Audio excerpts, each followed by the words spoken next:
Je m'appelle Jacinthe Baribeau, artiste céramiste. Et je suis tombée littéralement en amour avec le métier. J'avais comme un creux de vague, puis je me sentais pas à l'aise pour aller tout de suite à l'université. Puis ma mère avait entendu un reportage à la télévision, c'était l'Atelier Julien. Il offrait des cours de tournage. Puis ma mère me dit, il me semble, Jacinthe, que ça irait bien avec toi. Puis finalement, je me suis inscrite. Mon pied a actionné la girelle, j'ai mis ma motte d'argile, puis là, dans ma tête, ça fait « Ah, wow, je vais faire ça toute ma vie ». J'ai comme des périodes. J'ai des périodes où je vais être critique d'événements. Depuis 2 ans, je travaille sur l'objet utilitaire, mais l'objet utilitaire où j'enlève la fonction.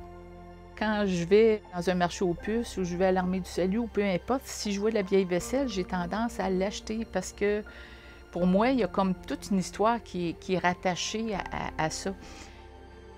Mais j'ai pris des photos de ma vaisselle que j'imprime, par exemple, sur des feuilles d'argile très, très fines. Puis, en fait, ce que ça fait, c'est que je conserve comme l'image, mais j'enlève complètement la fonction.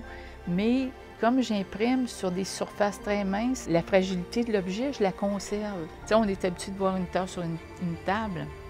Bien là, la tasse n'est plus sur une table, elle peut être au mur. Puis la tasse est démantelée de sa fonction parce que je peux faire 50 trous sur une tasse. Fait que donc, essayer de boire avec une tasse avec plein de trous, ça ne fonctionne plus. Fait que là, tu sais, je m'amuse là, présentement, mais c'est drôle parce que c'est une image d'un objet utilitaire. Mais tu sais, ça fait toujours référence aussi à mon premier métier qui était tourneur. Quand je commence un projet, je ne me limite pas à la technique parce que si je me limite à la technique, déjà, je me mets une trop grande contrainte puis je me censure. Par contre, si j'aborde un projet en me disant, bon, OK, ça va être ça, je le conceptualise, après ça, je vais penser à la technique. Fait que si, par exemple, le moulage est la meilleure solution pour arriver à mes fins, bien, je vais utiliser le moulage. Si je suis obligée d'inclure du tournage avec du galettage, bien, je vais utiliser cette technique-là. Fait que donc, je ne me limite pas en me disant, je ne sais pas quelle technique je vais utiliser. Je conceptualise le projet, puis après ça, j'essaie de trouver des solutions techniques. J'ai fait un projet qui s'appelait Joyeux anniversaire. C'est un gâteau sur le dessus. Les chandelles sont transformées en balles de fusil.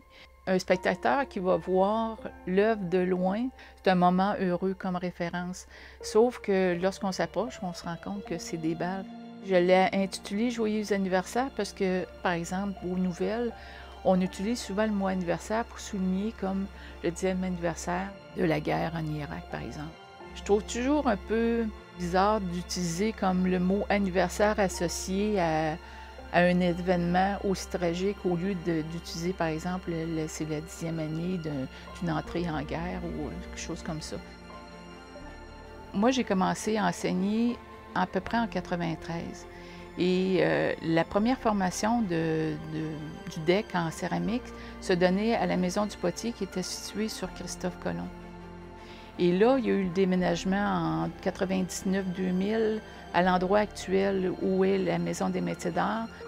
Et ce regroupement-là, ben, il était vraiment bénéfique, autant pour la visibilité des métiers d'art.